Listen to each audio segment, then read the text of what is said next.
So I decided to take a break from my toy sweetness videos. I needed just a break. I didn't want to feel bombarded with content and just feel video fatigue. So I decided to just take a break. But all the shows are definitely important for me to definitely discuss. But Polly Pocket was definitely the reason why I wanted to do the series. Same with Lego Friends. But this show in particular, it makes me mad. Not the show or the toy itself. No, no, no. How it was handled. Polly Pocket came out at a really weird time. It kind of came out when people were doing shorts for their toy series on YouTube channels. That's still going around today. Some people literally just, made a movie, cough cough, Trolls, Lego, Ugly Dolls. Or some people just went to full on, straight on TV series. But by the point that Polly Pocket was out, the Hub Network / Discovery Family, they weren't exactly the same network anymore. And I've discussed that Universal Kids isn't exactly the best home to be at, but the show did air there, so I do give it credit for that. But even Universal Kids did the show incredibly dirty and aired it for like a good couple of months and then just gave up. So already bringing up Universal Kids, that's kind of, definitely a red flag of, oh wow, they did definitely screw that over. But it sadly gets worse. So I remember when this was being rebooted and I was like really excited because, duh, Spectre, I like toy stuff. And I was like, oh man, and they were hyping up the TV series, and at this point they didn't exactly have a network or a streaming service to put it on. Then it was announced Hulu, and I was like, oh no, because I don't have Hulu.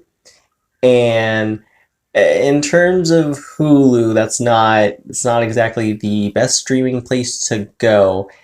And sadly, it proved me right. I totally forgot about the show. And then my friend, Hux Trash, they were like, hey, have you checked out Polly Pocket? And I was like, wait, what? I forgot about that. And they dumped the show, all of the first season, on YouTube. And when I saw that, I was like, my goodness, Hulu is the worst possible home to be at. Currently right now, unless your name is the Animaniacs, you probably good. But if you're something like Polly Pocket, yeah, you're definitely gonna get screwed over. And sadly, the first season ended on a cliffhanger, and people were just watching and waiting. People had hope that, hey, maybe they'll just drop more seasons on the YouTube channel, but that didn't happen. But the show came to Netflix, and the second season is coming out in November. So there is definitely a happy ending with this show, but I'm going to be honest, I don't think too many people know about it.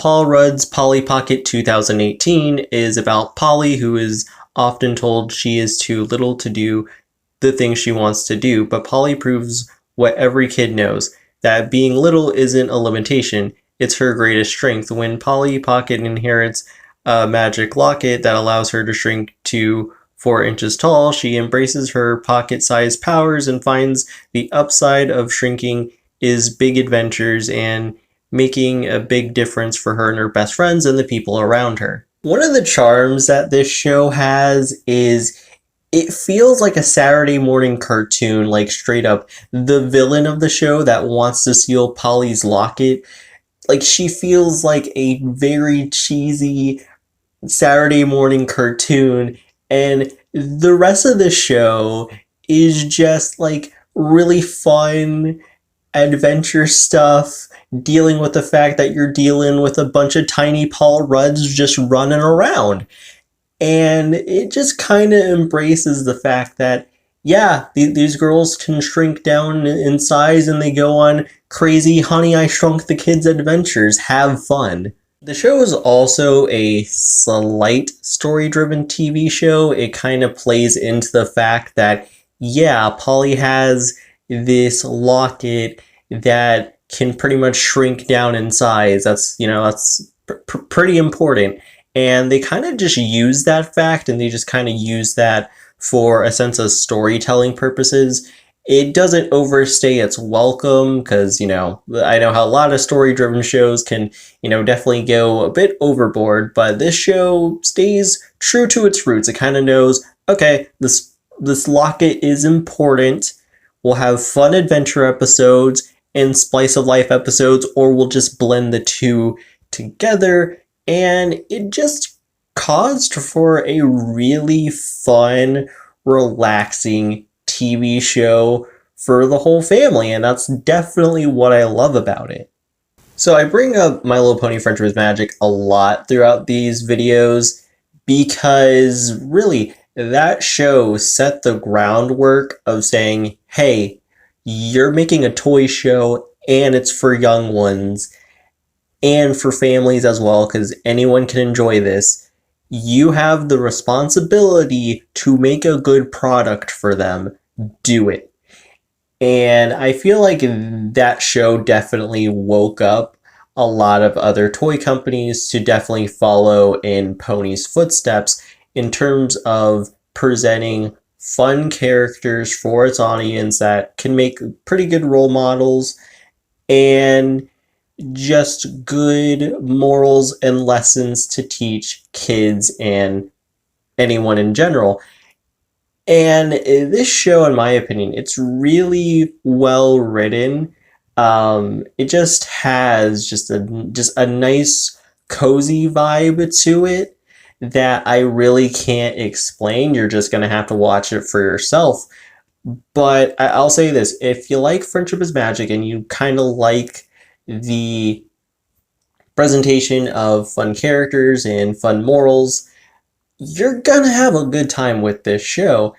And honestly, it's a shame that not a lot of people actually know about it or even remotely given the show a chance, and I highly recommend giving the show a go.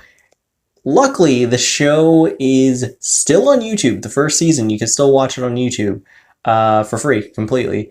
But definitely support seasons 1 and 2 on Netflix, and season 2 when it comes out next month. So yeah, anyways, I'm Speed Force Spectre, and I'm signing out.